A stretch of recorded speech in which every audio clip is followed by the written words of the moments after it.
bem, fofura? Eu sou Camila Carla, mamãe, e este é o quadro Evangelho no Lar. Já pega teu copo com água para fluidificar. E introdução ao Evangelho segundo o Espiritismo é o tema de hoje. Feche os olhos quem quiser e vamos começar com uma prece.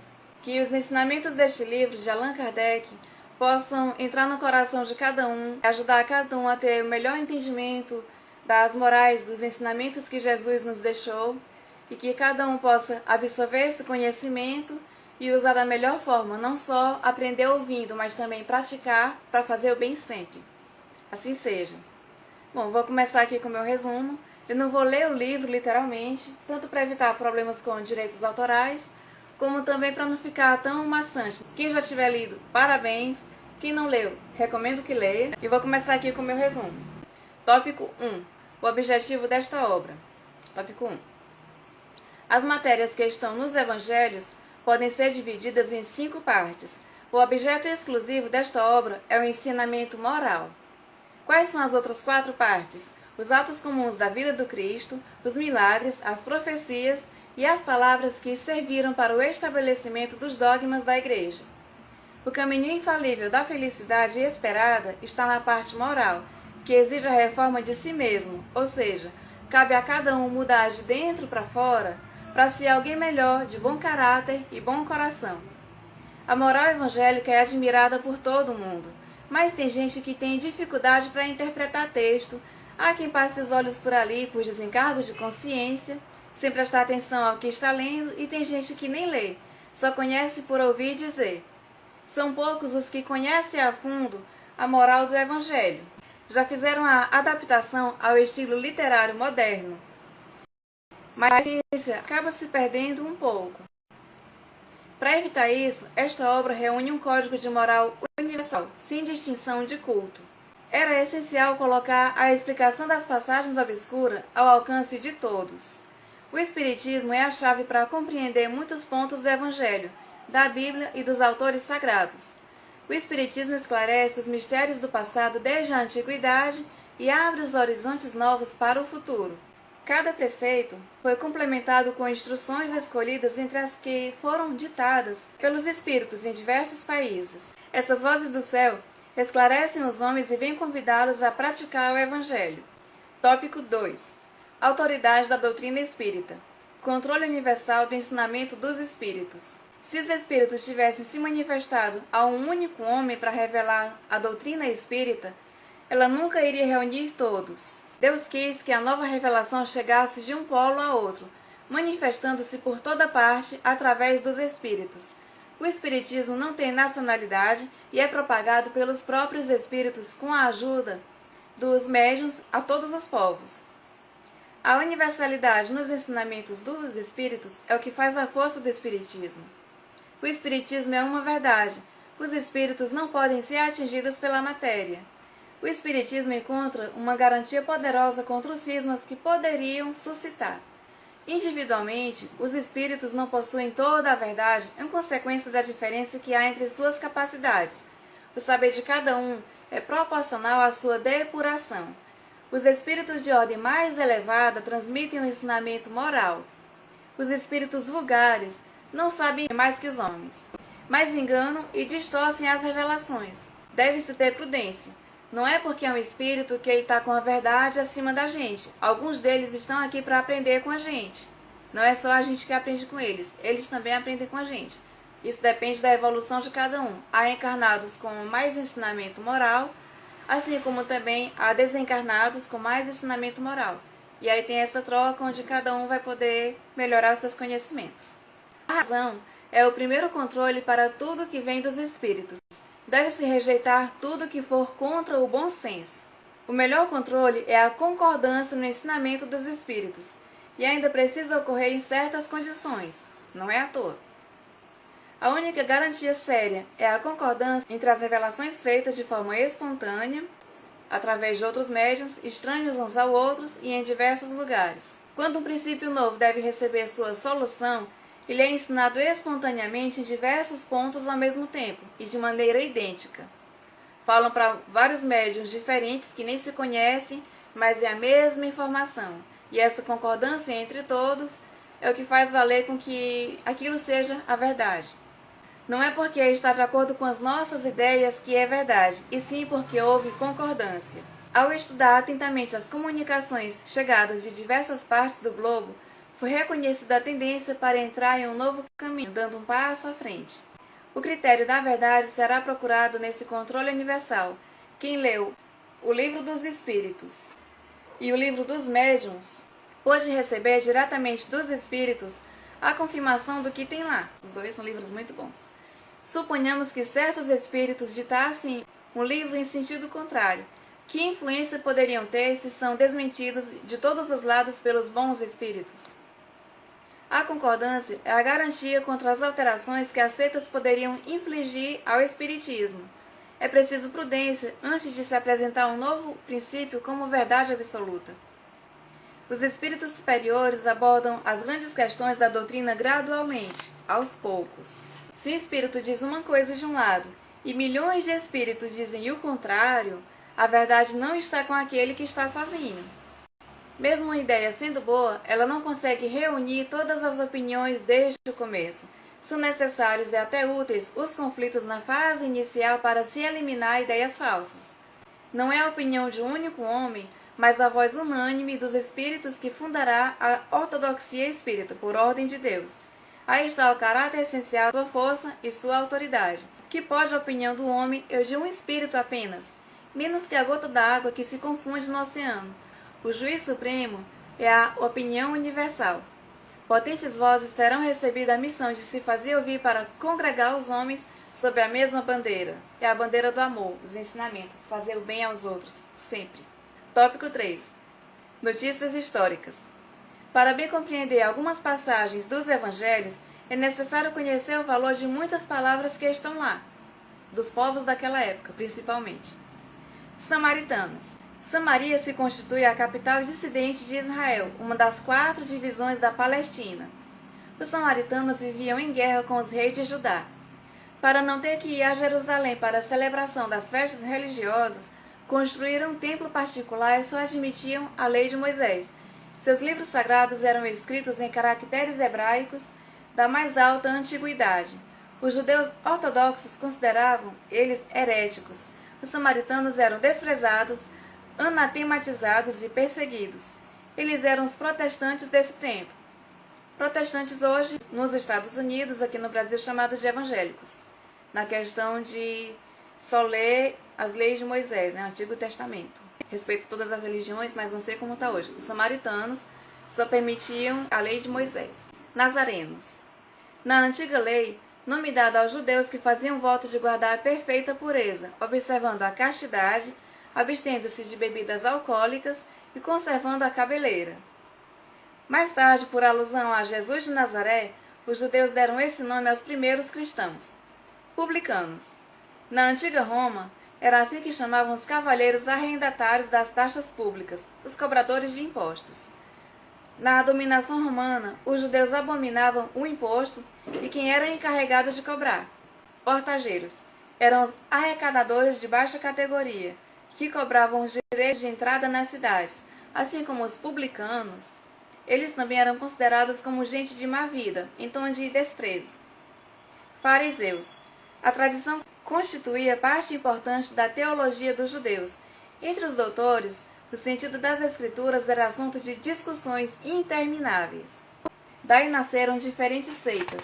Por baixo das aparências de meticulosa devoção, escondiam costumes dissolutos, muito orgulho e ânsia de dominação. Não tinham fé sincera, mas cuidavam das exterioridades, da ostentação e se passavam por santas criaturas. Jesus desmascarou a hipocrisia dos fariseus, e eles amotinaram o povo contra Jesus para eliminá-lo. Escribas. Inicialmente eram os secretários dos reis de Judá e também os intendentes dos exércitos judeus. Depois esse nome foi aplicado aos doutores que ensinavam a lei de Moisés e a interpretavam para o povo. Faziam caso comum com os fariseus. Sinagoga. Na Judéia, só havia um único templo, o de Salomão, onde os judeus iam todo ano celebrar as grandes cerimônias do culto. Jesus também costumava ir. As outras cidades não possuíam templos, mas apenas sinagogas. Aos sábados, Os judeus se reuniam lá para fazer preces públicas e leituras dos livros sagrados. Qualquer pessoa podia participar. É por isso que Jesus, sem ser sacerdote, ensinava aos sábados nas sinagogas. Saduceus, seita judia. Eles não acreditavam na imortalidade, nem na ressurreição, nem nos anjos bons e maus. Acreditavam em Deus, claro, pelo menos isso. Mas nada esperando após a morte. Para eles era morreu, acabou. Eram os materialistas e os sensualistas da época. Essênios ou esseus, também seita judia. Os membros habitavam uma espécie de mosteiro. Tinham costumes brandos e austeras virtudes. Ensinavam o amor a Deus e ao próximo, a imortalidade da alma e acreditavam na ressurreição. Viviam em celibato, condenavam a escravidão e a guerra, seus bens eram em comunhão com todos e se dedicavam à agricultura. Os princípios da moral professados por eles induziram muitas pessoas a supor que Jesus era essênio antes de iniciar sua missão pública, mas nada prova isso. Terapeutas. Eram sectários judeus contemporâneos do Cristo. Tinham muita relação com os essênios e representavam um traço de união entre o judaísmo e o cristianismo. Tópico 4. Sócrates e Platão, precursores da ideia cristã e do espiritismo. As grandes ideias não surgem nunca subitamente. Elas têm sempre seus precursores que lhes preparam parcialmente o caminho. Quando chega o tempo certo, Deus envia o homem com a missão de juntar os elementos esparsos para dar corpo à ideia. Sócrates e Platão foram os primeiros precursores da ideia cristã vários séculos antes de Jesus e dos essênios. Conhecemos a doutrina de Sócrates pelos escritos de seu discípulo, Platão. Há concordância com os princípios do cristianismo. Resumo da doutrina de Sócrates e Platão. Primeiro, o homem é uma alma encarnada. Antes de encarnar, ela já existia. A alma sobrevive ao corpo. Ela sai do mundo espiritual para se encarnar e reentra no mesmo mundo depois da morte. Segundo, a alma se perturba quando se serve do corpo para considerar qualquer objeto sujeito a mudanças, mas quando contempla sua própria essência, ela se dirige para o que é puro, eterno e imortal. Ela se une ao que é imutável. Esse estado da alma é a sabedoria. Terceiro, tendo um corpo, a alma se encontra mergulhada nessa corrupção, jamais possuindo a verdade. O corpo necessita de cuidados, mas também nos enche de desejos, medos. Não dá para conhecer com pureza enquanto a alma está unida ao corpo. Quarto, a alma impura é arrebatada de novo para o mundo visível pelo horror daquilo que é invisível. Quinto, depois da nossa morte, o anjo guardião nos conduz para o julgamento. Sexto, os espíritos enchem o espaço que separa o céu da terra. Deus não se comunica diretamente com o homem, e sim por intermédio dos espíritos ou anjos durante a vigília ou durante o sono. Sétimo, a preocupação do filósofo é de tomar o maior cuidado com a alma. Se a alma é imortal, não é mais sábio viver com vistas à eternidade? Pensando no todo, na nossa vida a longo prazo, eternamente, em várias vidas, ao invés de pensar só nessa, né? Oitavo, se a alma é imaterial, depois desta vida, ela deve seguir para um mundo igualmente invisível e imaterial, da mesma forma que o corpo, ao se decompor, retorna à matéria. Nono, se fosse morreu, acabou, depois da morte seria um grande lucro para os maus estarem livres, ao mesmo tempo, de seus corpos, de sua alma e dos seus vícios. Aquele que é bom poderá esperar tranquilamente a hora de sua partida para o outro mundo. 10. O corpo conserva os vestígios dos cuidados que com ele se tomou ou dos acidentes que experimentou. Ocorre o mesmo com a alma. Livre do corpo, a alma carrega os traços do seu caráter, de suas afeições e as marcas que a sua vida lhe deixou. Vale mais receber uma injustiça que cometer uma. Deve-se ser um homem de bem e não apenas parecer que é de bem. Em relação à questão da injustiça, quando alguém faz algum mal pra gente, menos mal. A gente não é responsável pelo mal que o outro fez pra gente. A gente é responsável pelo mal que a gente pode fazer aos outros. Esse a gente deve evitar sempre. Porque quando a gente faz o bem aos outros, esse bem volta pra gente. Mas quando a gente faz mal aos outros, esse mal também volta pra gente. Então, muito cuidado com o que fala para os outros, o que fala dos outros e com o que faz para os outros, tá certo? Voltando aqui. 11. A morte é uma mudança de morada, a passagem para um lugar onde os mortos devem se reunir. 12. Não é preciso retribuir injustiça por injustiça, nem fazer mal a ninguém. É aquela história de pagar o mal com o bem, fazer o bem sempre, mesmo que os outros nos façam mal. 13. É pelos frutos que se reconhece a árvore, se é má ou se é boa. 14. A riqueza é um grande perigo. Não se pode servir a Deus e a Mamon. 15. Para Deus, uma alma virtuosa agrada mais que belas orações e oferendas. 16. O homem vicioso ama o corpo antes que a alma, mas o amor não é um Deus nem um mortal, mas um grande espírito. 17. A virtude não se pode ensinar. Ela vem por um dom de Deus àqueles que a possuem. Não é receber a graça sem merecer, e sim se esforçar para adquirir em prol de fazer o bem. Não é, eu nunca plantei essa sementinha e hoje eu estou colhendo. Se eu quero uma tal virtude, mas eu nunca fui atrás, nem nessa vida, nem em outras vidas, de adquirir essa virtude, ela não vem de graça pra gente não. Às vezes a gente quer tanto paciência, que é qualquer outra virtude, mas nunca foi plantado nada, nunca a gente fez nada para evoluir naquilo. Então a gente pede muito e acaba não recebendo na medida que a gente quer. Já a gente plantou, embora que tenha sido em outras vidas, a sementinha foi melhorando, melhorando, até que chega um ponto que a gente merece receber e tudo isso que a gente plantou, e aí quando a gente pede, a gente é atendido. Não veio de graça, a gente que se esforçou para conseguir isso, mesmo que tenha sido em outras vidas. Então, todo esforço para o bem vale a pena. Sempre vale a pena. 18. Cada um de nós percebe menos os nossos defeitos que os dos outros. É uma disposição natural ver um argueiro no olho do outro, no olho de alguém, e não ver a trave que está no nosso olho. É muito fácil julgar por um defeito pequeno sem ver que a gente está com um bem maior e a gente não consegue ver. Infelizmente, já era assim naquela época, né? 19. Se os médicos fracassam em algumas doenças, é que tratam o corpo sem a alma. Para acontecer a cura, essa parte deve ser tratada também. Tem que tratar tanto o corpo quanto a alma. E quem faz algum tratamento físico deve continuar sim, mas também ver onde é que está a causa espiritual disso para poder tratar a alma. Porque aí quando trata a alma, o corpo acaba se melhorando e a doença vai embora de vez. Já se não trata a alma, aquela sementinha continua lá. E toda vez que a pessoa se predispõe à situação que lhe causou aquele problema, o problema volta, a doença se agrava. Quando trata corpo e alma, os dois juntos, aí sim, a doença vai embora e provavelmente não volte mais. 20.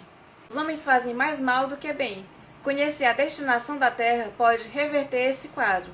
A transição planetária já começou. Só quem faz o bem vai ficar aqui. Quem faz o mal vai para andar de baixo. Ser expulso desse planeta. 21. A sabedoria em não acreditar que sabe aquilo que não sabe. Resumindo, é aquela frase, só sei que nada sei.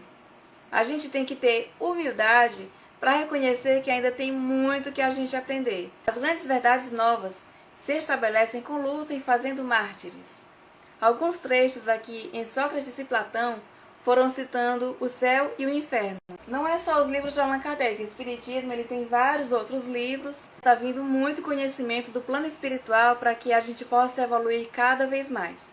Então que cada um possa realmente absorver esse conhecimento e se tornar cada vez mais pessoas melhores. Vamos à prece final, fechemos os nossos olhos, que o Evangelho segundo o Espiritismo possa trazer muito esclarecimento para cada um de nós. Quem é gestante, que está numa gravidez de risco, não pode sair de casa, ou está na fase de resguardo, né, as mães. Uma pessoa que está adoentada, tem alguma situação que não está podendo sair de casa, não está podendo ir para a sua igreja, não está podendo ir para um centro espírita, não está podendo ter um contato maior com Deus, em algum templo de sua preferência, que possa aproveitar esse evangelho no lar e também absorver o conteúdo. Não é mais para poder cada um poder realmente evoluir. Procurar ser pessoas de bem e ser pessoas melhores, tá bom? Quem pegou água para fluidificar já pode tomar a sua água fluidificada. Eu espero que vocês tenham gostado e até o próximo vídeo. Beijo!